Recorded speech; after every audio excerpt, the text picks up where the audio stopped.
ہمارے استاد آیت اللہ آغا داداشی انہوں نے بیان کیا کہ کاشان میں ایک عالم دین اپنے گھر کی بنائی کر رہے تھے، رینوویٹ کر رہے تھے، تو چند مزدوروں کو بلایا، تو اس میں ایک جوان بھی تھا۔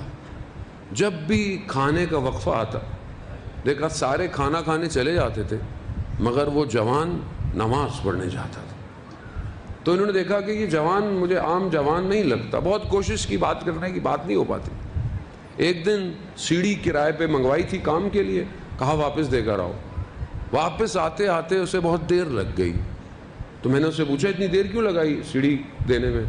کہا کہ سیڑھی لمبی تھی اور جس گلی سے جانا تھا لوگوں کی دیواریں بہت قریب قریب تھیں، تنگ تھی، یعنی اتنا تھا کہ بہت مشکل سے، کیونکہ دیوار لوگوں کا حق ہے تو میں نہیں چاہتا تھا کہ سیڑھی سے ان کی دیواروں پر خراشیں آئیں، حق۔ تو انہوں نے کہا یہ جوان عام جوان نہیں ہے۔ کہا تمہاری کبھی امام زمانہ سے ملاقات ہوئی؟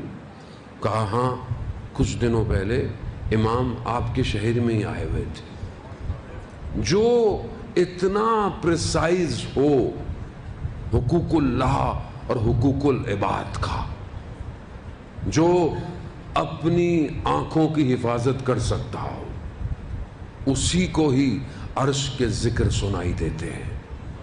ہم تو یہاں دنیا کے ذکروں میں پھنسے ہوئے ہیں، ہمیں تو یہی چیزیں، ہمیں تو آپس میں آواز نہیں آتی، ہم تو اتنا موبائل میں گم ہوتے ہیں، والدہ آواز دے رہی ہے بیٹا بیٹا، بیٹا بیٹھا ہوا ہے، بچے آواز دے رہے ہیں، باپ بیٹھا ہوا ہے، زوجہ آواز دے رہی ہیں، پتہ ہی نہیں ہے۔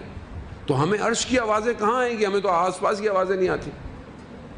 عزیزان محترم کو اپنے تعلق کو کاٹیں یہ انوانٹڈ انفارمیشن سے۔ صرف معلومات انسان کو کہیں نہیں پہنچا سکتی جب تک عمل نہ ہو۔ عمل کریں، اپنے رابطے کو اپنے امام کے ساتھ رابطہ کریں۔ ہمیں اپنے وقت کے امام کے لیے دن میں کیا کرتے؟ شہید کیوں اتنے محکم تھے؟ شہید جانتے تھے کہ وہ اپنے امام کے لیے کام کر رہے ہیں، جبکہ شہید کو کتنی مشکلات اور مخالفتیں برداشت کرنی پڑی، لیکن امام کے لیے تھے۔ وہ اس حدیث پر قائم تھے کہ جو حدیث رسول خدا حضرت محمد مصطفیٰ صلی اللہ علیہ وسلم،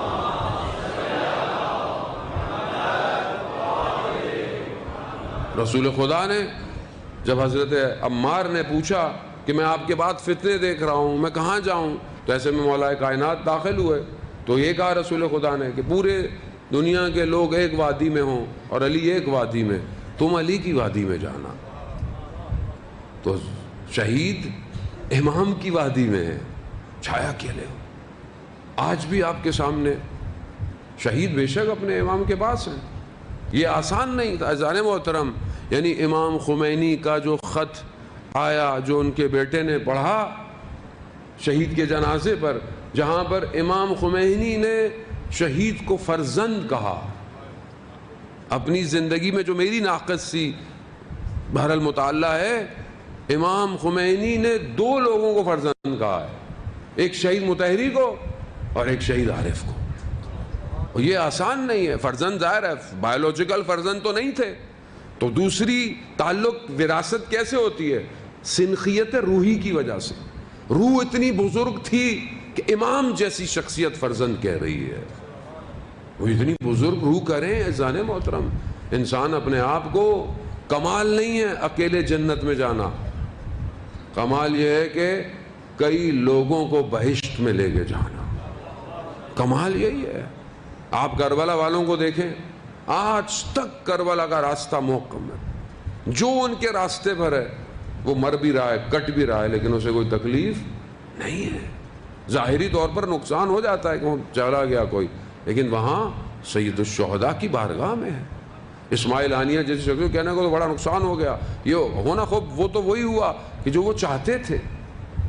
شہید ڈاکٹر نقوی کا جملہ کہ جو بہرحال میں نے تو اپنی زندگی میں باندھا ہوا ہے کہ جس راستے کا تم نے انتخاب کیا ہے یہ راستہ شہادت کی طرف جاتا ہے، اب تمہاری مرضی ہے، تمہیں موت سے خوف ہے تو کوئی اور کام کرو۔ پھر فارسی میں کہتے ہیں اشتباہ امتی، غلطی سے یہاں آ گئے ہو، تمہارا راستہ نہیں ہے، ساری زندگی جب آپ سید الشہداء کا ذکر کرتے ہیں، ساری زندگی آپ یہ کہتے ہیں کہ ہمارے سردار کا سر گردن سے جدا ہو گیا، تو پھر میری اور آپ کی گردنوں کی تو قیمت ہی کوئی نہیں ہے۔